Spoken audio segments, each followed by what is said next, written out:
네, 더불어민주당이 추진하고 있는 내란 전담 재판부 설치법에 위헌 논란이 제기되면서 여야의 공방이 거세지고 있습니다. 앞서 예고를 해드린 대로 관련 내용을 포함한 정치권 이슈들 강성필 더불어민주당 부대변인, 유이동 전 국민의힘 의원과 함께 자세히 짚어보겠습니다. 두 분 어서 오십시오. 네, 안녕하세요. 네. 자, 먼저 본격적으로 저희가 대담을 나누기 전에 내란 전담 재판부 설치법과 관련해서 여야 대표의 발언이 있었는데요. 이 발언 듣고 오시겠습니다. 전담 재판부 설치법은 내란 측에 윤석열을 엄중히 단죄하고 내란 잔재를 철저히 청산하기 위한 법입니다.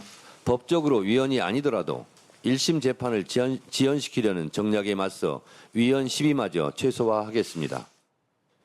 재판 중립성과 공정한 재판을 받을 국민의 권리가 침해된다고 분명하게 경고하고 나섰습니다. 민주당이 경고를 무시한다면 사법부가 국민을 대신해 행동에 나서야 할 것입니다. 네, 이렇게 여야의 대표 발언을 듣고 왔습니다. 이 내란 전담 재판부 설치를 두고 위헌 논란이 일고 있는 가운데 민주당은 의원총회를 열고 관련 논의를 했습니다만 결론 내리지 못하고 다음에 다시 논의하기로 했습니다. 당초 이제 내일 본회의 상정 가능성이 상당히 높아 보였었는데 지금 숨고르기에 들어갔다 이렇게 보면 되겠습니까? 어떻게 보세요, 부대변인? 일단 이제 당에서 말씀하셨던 것처럼 오늘 이제 2시간 정도의 정책의총을 했는데 저희가 네. 이제 결론을 내리지 못했습니다. 예. 그러니까 내란 전담 재판부와 관련해 가지고는 크게 이제 뭐 한 두 가지 정도의 일단 좀 걱정거리가 있는 것 같아요. 예. 첫 번째 같은 경우는 내란 전담 재판부를 설치를 할 때 그러면 판사를 누가 추천을 하냐? 근데 뭐 헌법재판소 소장도 있지만 일단 법무부 장관도 들어가 있거든요. 예, 뭐 세 명 이제 맞습니다. 네네. 근데 이제 법무부 장관 같은 경우는 사실 이제 행정부를 대표하기 때문에 이게 좀 위헌 소지가 있는 것이 아니냐라는 것이 이제 야당과 또 어떤 일부 이제 법조계의 우려가 있습니다. 근데 이제 이 취지를 조금 먼저 말씀을 드리고 싶어요. 그러니까 이제 독일의 사례를 한번 찾아봤거든요. 예. 독일의 사례는 이 대법관을 임명을 할 때 입법부인 의회 그리고 사법부를 대신해서 이 행정부의 16개 주의 법무부 장관들이 추천을 합니다. 그 이유가 뭐냐면 과거 이제 나치 정권의 사법부가 부역을 했다는 그 아픔 때문에 입법부와 행정부가 사법부를 견제할 필요가 있다라는 차원에서 의회와 행정부에서 추천을 하는 것이거든요. 그런 차원에서 저도 이번에 법무부 장관을 이런 견제 차원에서 넣었던 것이고 사실 헌법재판관도 어떻게 보면 입법부에서 추천을 하는 거 아니겠습니까? 그렇기 때문에 이게 과연 위헌의 소지가 있느냐, 정당성에 있어서는 있는데 어쨌든 우려가 있기 때문에 이 부분에 있어서 좀 더 논의를 해봐야 되는 것 아니냐. 그리고 위헌법률 심판 제청과 관련해가지고도 예. 이것은 조금 뭐 조국 혁신당에서도 우려를 폈기 때문에 이 법이라는 것이 뭐 소위 전체 회의 본회의를 거치면서 이게 완성되어가는 과정이기 때문에 이왕이면 방향과 속도를 다 잡을 수 있으면 좋지만 둘 중 하나만 택하라고 한다면 저는 방향이 더 중요하다고 생각을 하거든요. 그래서 이런 차원에서 논의가 더 필요할 것 같다 이렇게 말씀드릴 수 있겠습니다. 네, 정청래 대표도 수정할 부분이 있으면 과감히 수정하겠다 이렇게 밝히기도 했는데 지금 이 상황 민주당의 움직임들 좀 어떻게 보고 계세요? 저는 이해가 안 되는 부분이요. 예. 위헌이면 위헌이고 위헌이 아니면 위헌이 아닌 겁니다. 조금 위헌이고 조금 위헌이 아니고는 있을 수가 그러니까 성립되기가 위헌 소지를 최소화하겠다 이제 이 말씀을 그러니까 하세요. 위헌 소지가 최소화하겠다는 개념을 저는 이해를 잘 못하겠어요. 네네. 그러니까 위험의 가능성이 있으면 그 가능성을 완전히 배제하고 가는 것이 맞는 것이죠. 지금 이것은 다른 사안도 아니고 우리나라 상권 분립의 가장 핵심이자 근본인 사안을 지금 다루는 문제거든요. 그러니까 앞서서 강성필 부대변인께서도 말씀을 하셨지만 이 내란 재판부 설치와 관련돼서는 워낙에 다양한 그 위헌적 소지들이 내포되어 있는 상황입니다. 예.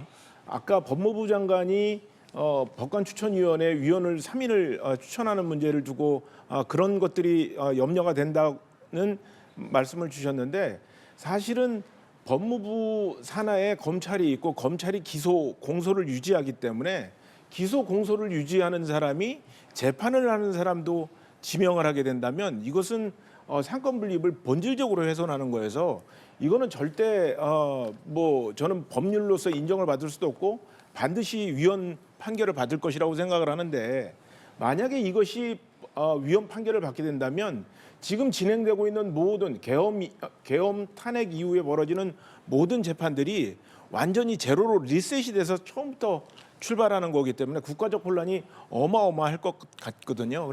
그렇기 때문에 집권 여당으로서 책임 있는 분들께서 이 부분에 대해서는 좀 책임감 있게 말씀을 하셔야지 이것을 최소화하겠다 그냥 예. 그러면서 얼렁뚱땅 넘어갈 문제는 아니라고 생각을 합니다. 예.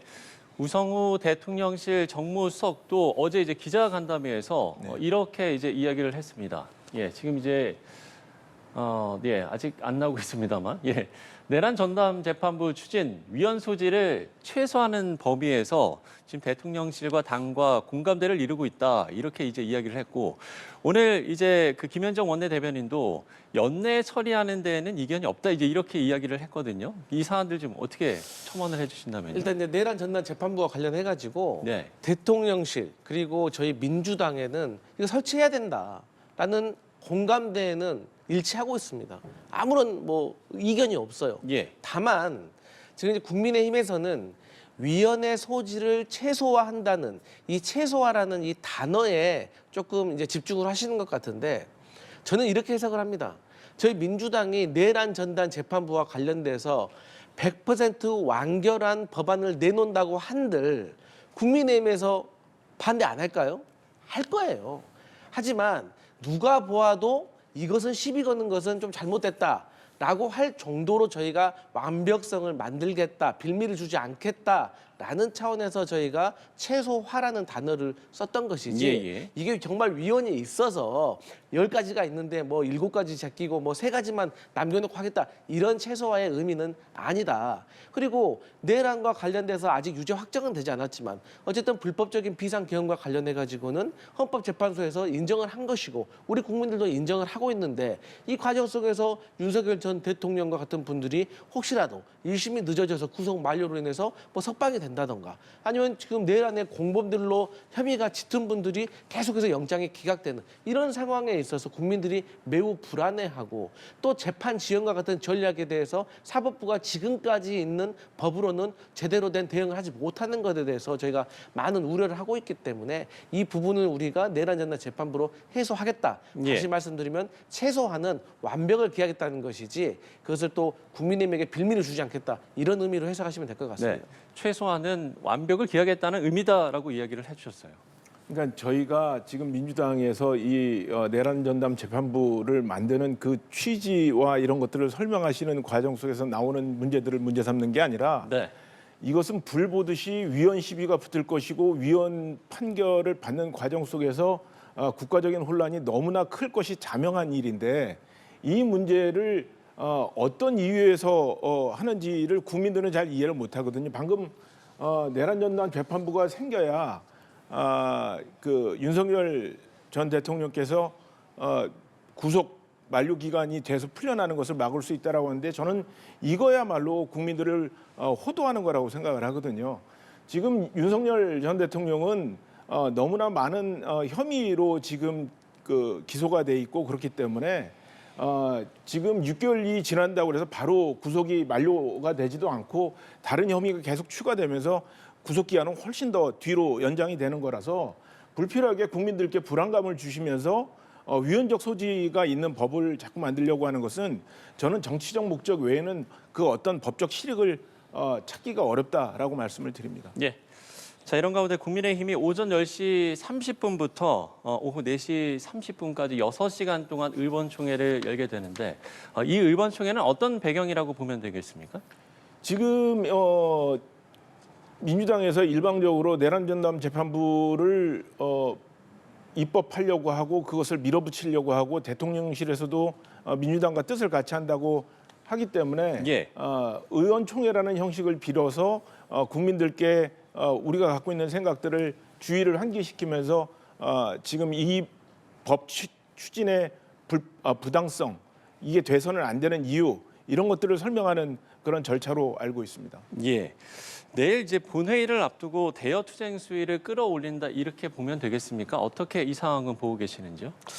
현재 뭐 국민의힘에서는 이제 야당이기 때문에 어쨌든 간에 뭐 여당이 추진하고 있는 특히나 이 저희 민주당이 주장하고 있는 내란과 관련된 법안들에 대해서 네. 사실 우려하는 것도 전 당연하다고 생각을 하고 또 야당으로서 또 나름대로의 견제 역할을 하는 것도 저는 마땅하다고 생각을 합니다. 근데 그런 건 좋은데 이제 아마 내일 본회의에서 쟁점 법안이 아닌 비쟁점 법안도 제가 알기로 70개 넘는 것들이 있는 걸로 알고 있어요. 뭐 예를 들어서 뭐 대미 이번에 그 한미 관세 협상과 관련돼서 이것을 뒷받침할 뭐 대미 투자 특별법이라든지 예. 아니면 K-스틸법이라든지 과학기술 기본법이라든지 여러 가지 우리 민생과 관련된 것들, 우리 국가의 미래를 준비하는 이런 법안과 관련해 가지고는 사실 국민의힘에서도 이견이 없는 법안이 벌써 70개가 넘는 게 있어요. 그래서 이런 법안과 관련해 가지고는 우리가 먼저 처리하는 어떤 의회의 성숙함을 좀 먼저 보이고 그 다음에 또 쟁점 법안은 쟁점 법안대로 저는 좀 협의를 해 나가는 게 어떨까 이런 생각해 봅니다. 예, 알겠습니다.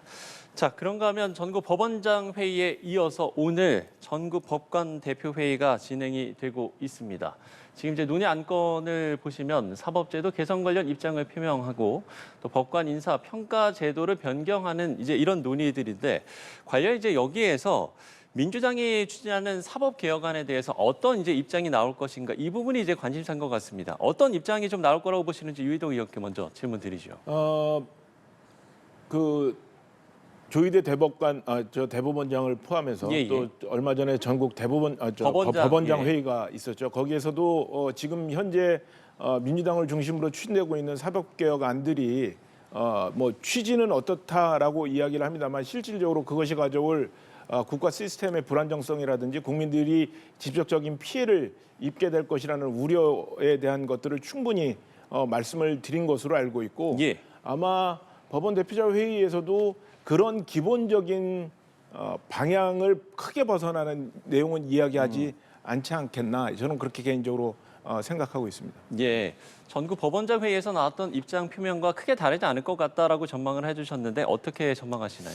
일단 지금 민주당에서 추진하고 있는 이 3대 사법 개혁안 같은 경우는 네. 우리가 지금까지 말씀드렸던 내란 전단 재판부 설치라든지 아니면 이제 법 왜곡죄 그리고 이제 필리버스터법 뭐 이런 것들을 얘기하는 것 같아요. 근데 그 중에서도 법관들이 불편해하는 내용이 아마 저는 법 왜곡죄 신설을 하는 거라고 생각을 해요. 예. 그러니까 이제 이게 판사나 검사가 이 현행 법률을 왜곡해서 해석을 하거나 재판에 적용을 하거나 또 검사도 법을 왜곡하거나 제대로 된 어떤 법률 해석을 하지 않는 어떤 범법 행위를 저질렀을 때 여기에 대해서 이제 처벌을 하는 것이기 때문에 아무래도 법관들로서는 본인들에게 쉽게 말해서 시어머니 한 명이 더 늘어나는 그런 효과가 지금 늘어나는 것이기 때문에 법관들로서는 불편할 수 있다고 생각을 합니다. 그런데 이제 판사와 관련해 가지고는 네. 법 왜곡죄에 관련해서 이제 저희가 예를 들어드리면 이제 뭐 대한민국의 많은 국민들이 저는 동감할 거라고 생각하지만 이 얼마 전에 있었던 지기현 판사가 윤석열 전 대통령과 관련해서 구속을 취소를 했는데 석방을 시켰는데 이때 이제 구속 산정 방식이 예전과 달랐던 거잖아요. 날과 일. 네. 그래서 이러한 것들이 그동안 왜 계속해서 수십 년 동안 이어왔는데 왜 지기현 판사가 왜 윤석열 전 대통령만 이렇게 했을까? 그러면 그 이후에도 그 바뀐 산정 방식이 유지가 돼야 되는데 그렇지가 않았잖아요. 이것은 우리 이제 민주당과 많은 국민들이 봤을 때 법을 왜곡해서 해석했다라고 볼 수가 있고 또 검사들 같은 경우도 사실 어떤 범죄 증거에 대해서 은닉을 한다거나 예. 본인들이 의도를 가지고 어떤 수사를 한다거나 이런 과정 속에서 불법적인 뭐 예를 들어서 최근에 나오는 연어 술 파티 같은 경우 뭐 술이 들어가고 이런 것들을 은닉하고 숨기고 이런 것들에 대해서는 법 왜곡죄를 통해서 판사나 검사도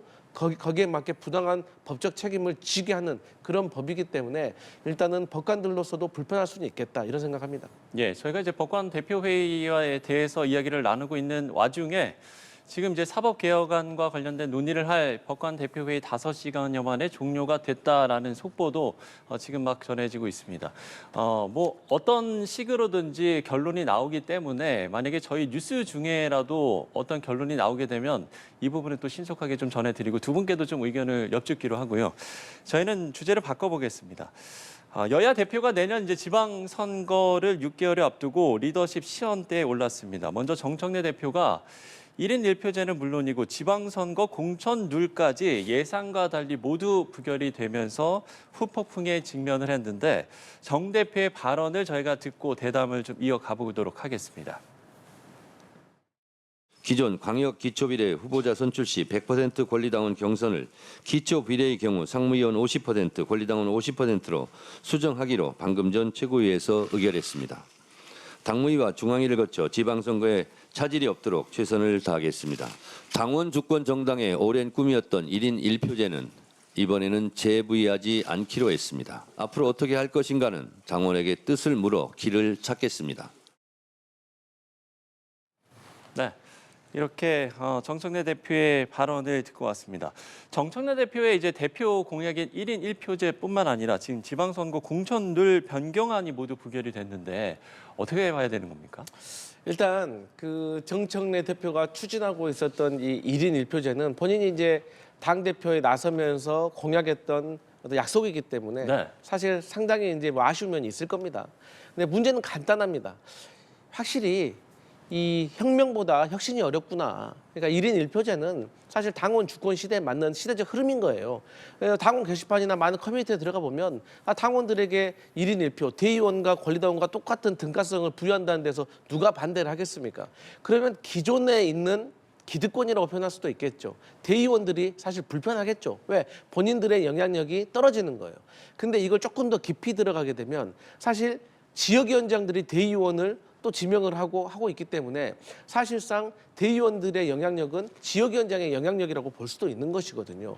그런 차원에서 아직까지는 이러한 부분에 있어서 조금 더 제대로 된 보정과 수완 그 수정을 조금 정청래 대표가 설득하는 데 조금 부족했다. 그렇기 때문에 이 1인 1표제에 대해서 좀 부정적인 여론이 좀 꺾지 못했다라고 보고 있습니다. 하지만 당에 구성하는 모든 분들이 네. 수정과 보완이 필요할 뿐이지 1인 1표제는 가야 된다라고 생각을 하고 있기 그러니까 때문에 방향은 맞습니다만 지금 네. 이제 속도가 좀 맞습니다. 속도 조절이 필요하다 이런 말씀이신 지금 거죠? 당장 내가 가지고 있는 권한을 다 뺏어버리면 예. 거기에 대해서 뭔가 좀 보완을 해줘야 된다라는 대의원들의 원성이 있는 것이죠. 그래서 이 부분과 있어서는 조금 더 시간을 두고 하면 되는 것이고 어차피 광역과 기초단체의 비례대표 의원을 선출하는 방식이 예. 기존에는 상무위원회에서 결정을 했는데 이것도 1인 1표제로 권리당원에게 열어주자라는 거였어요. 근데 이제 앞서 있는 1인 1표제와 연동이 좀 되어 있는 부분인데 이 앞서 있는 1인 1표제가 부결이 되니까 같이 영향을 받았다.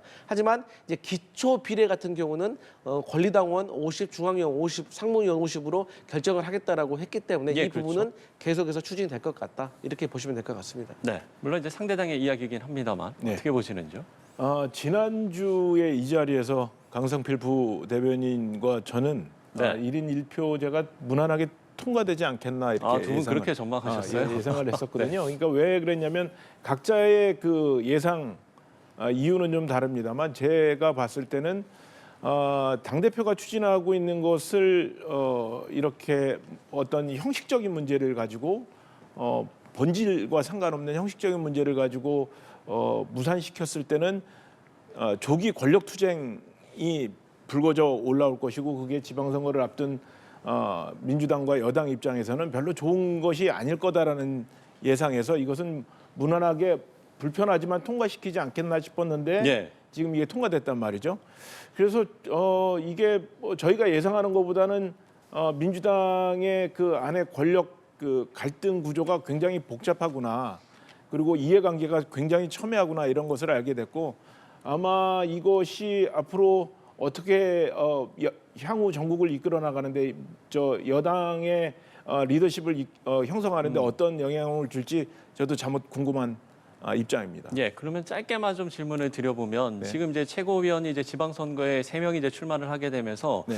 다음 달에 이제 최고위원 보궐선거에 이제 네. 관심이 높아지고 있잖아요. 네. 지금 뭐 이른바 이재명 대통령과 정청래 대표, 그러니까 명청대 이 명청 대결로 지금 주목을 받고 있는 상황인 건데 네. 이 사안은 좀 어떻게 전망을 하세요? 그래서 이런 명청 대전이라는 것이 조기에 불거지는 것을 저는 양쪽이 다 피할 거라고 생각을 했었거든요. 네.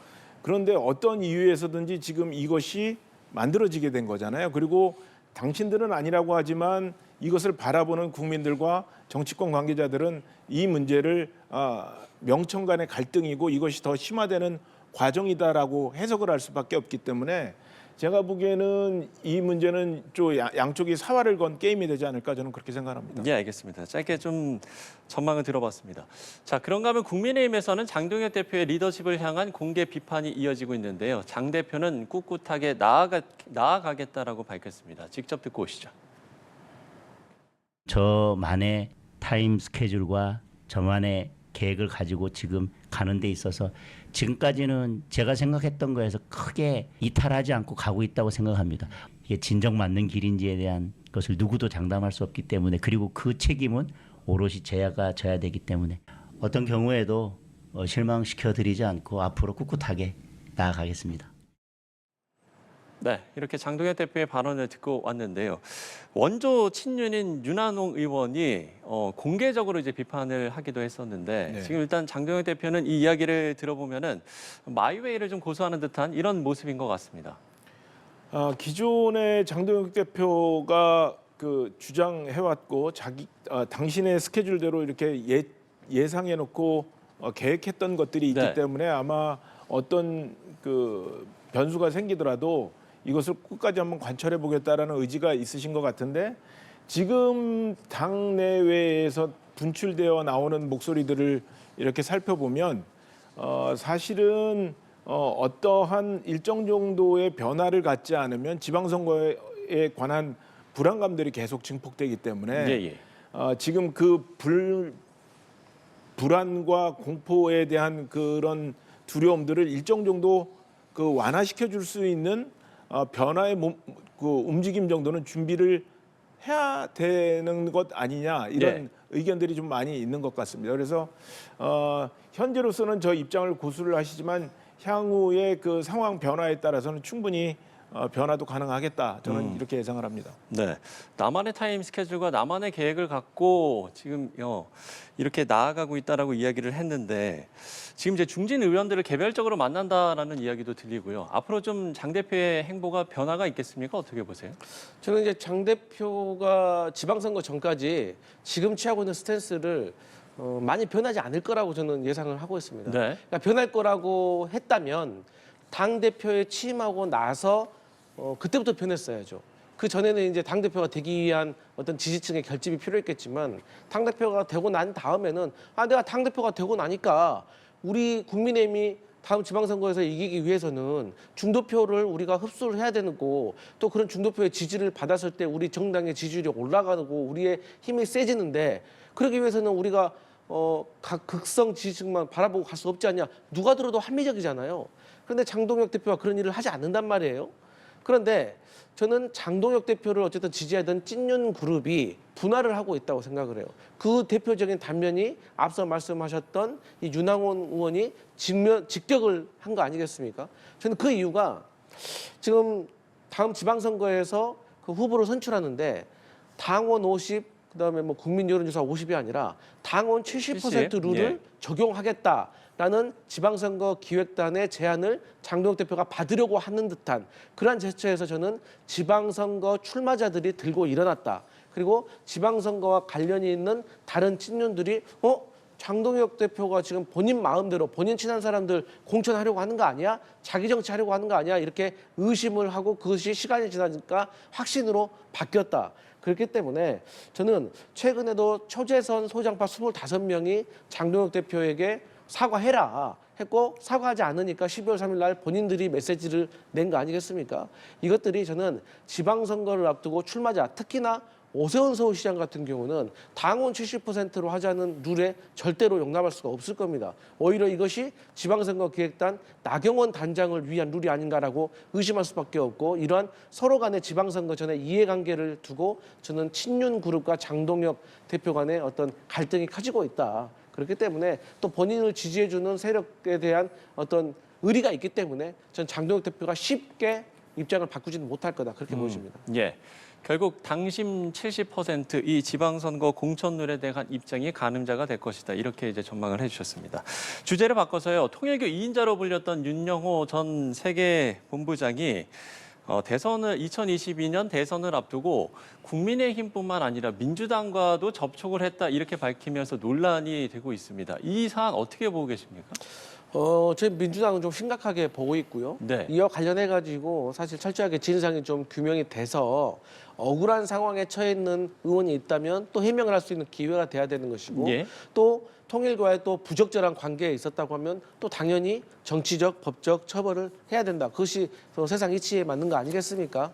다만 지금까지 민주당이 느끼기에는 일상적으로 뭐 정상적인 후원금 내에서 후원을 하는 이런 법적 절차 내에서 이루어진 것으로 알고 있기 때문에 이에 대해서 뭔가 추가적인 게 있다고 하면 더 밝혀져야 될 부분이 있다라고 생각을 하고 다만 왜 이 시점에 통일교의 윤용호 본부장이 이런 얘기를 법정에서 했을까에 대해서는 아무래도 좀 정치권을 향해서 또 대통령실을 향해서 그것도 검찰 측을 향해서 조금 시그널을 주고 있는 것이 아닌가? 예. 우리 더 이상 건들면 우리 모든 것을 다 안고 자폭해 버릴 거야. 저는 그런 느낌도 좀 받았거든요. 그렇기 때문에 이 부분에 있어서는 성역이 없다는 것을 다시 한번 말씀드리고 좀 철저한 규명이 필요하겠다 이런 생각해 봅니다. 네, 일단 특검팀은 이 진술은 특검의 수사 대상이 아니다라고 밝히기도 했거든요. 이 사안 어떻게 보고 계십니까? 아니 그 민중기 특검이 온갖 사건들을 다 특검의 대상이라고 여기고 조사를 하고 수사를 했거든요. 그런데 유독 민주당 건만 지금 수사 대상이 아니라고 이야기를 하는 거예요. 이 구조가 똑같습니다. 권성동 전 대표가 통일교로부터 일정한 금액을 받아서 그것이 문제가 돼서 지금 구속이 되어 있고 지금 재판 중에 있는 거 아닙니까? 예. 그런데 그 구조하고 지금 민주당에 있는 정치인들이 통일교로부터 돈을 받았다는 내용하고 전혀 구조적으로 차이가 없어요. 그런데 권성동 대표는 지금 구속이 돼서 지금 구치소에 들어가 있고 지금 그 민주당의 의원들은 아예 조사조차 받질 않았다는 거거든요.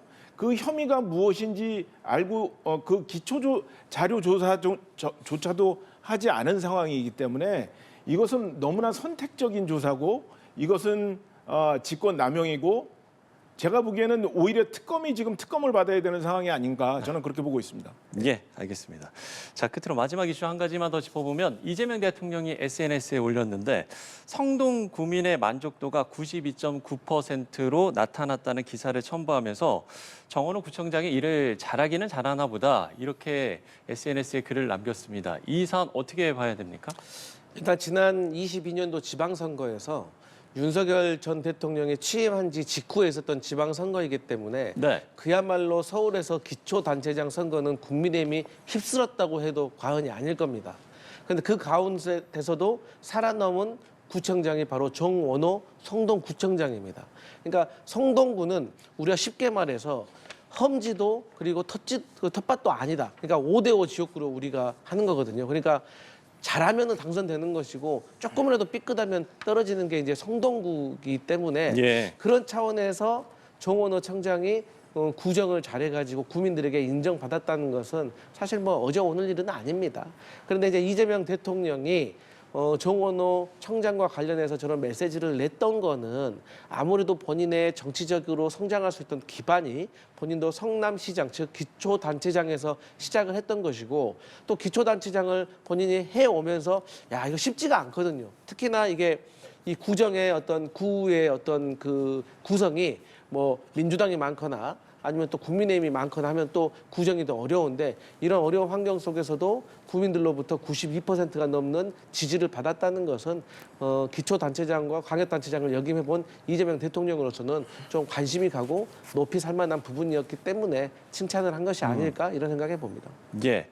지금 이제 정원호 구청장이 서울시장 후보군으로 이제 거론되는 인물이라서요. 네. 그래서 또 더더욱 좀 주목을 받는 것 같습니다. 어떻게 보세요? 저는 일단은 민주당에 있는 서울시장 후보군들이 볼멘 목소리가 나올 거로 네, 다른 보고 후보군들이요. 있고요. 네.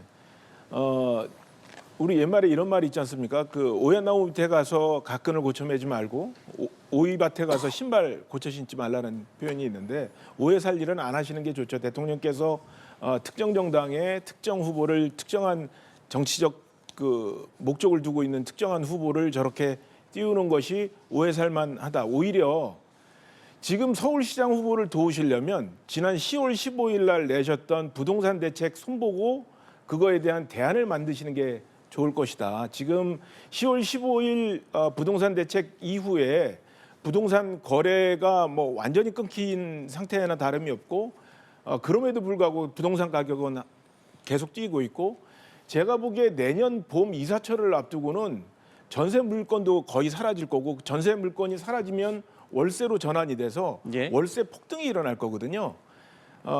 그것이 그런 부동산 대책을 제대로 만들고 수립하고 준비해서 국정을 살피는 것이 서울시장 후보를 돕는 것이지 저렇게 SNS에 글을 올리는 것이 후보를 돕는 일은 아닌 것 같습니다. 예.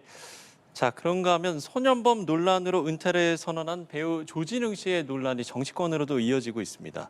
여당에서는 언제까지 이제 책임을 져야 하냐 이런 이제 목소리가 나오고 있고 야권에서는 이게 이제 감쌀 일이냐라고 비판을 하고 있는데 이 사안은 어떻게 보고 계신지 이번엔 유희동 의원께 먼저 질문 드리겠습니다.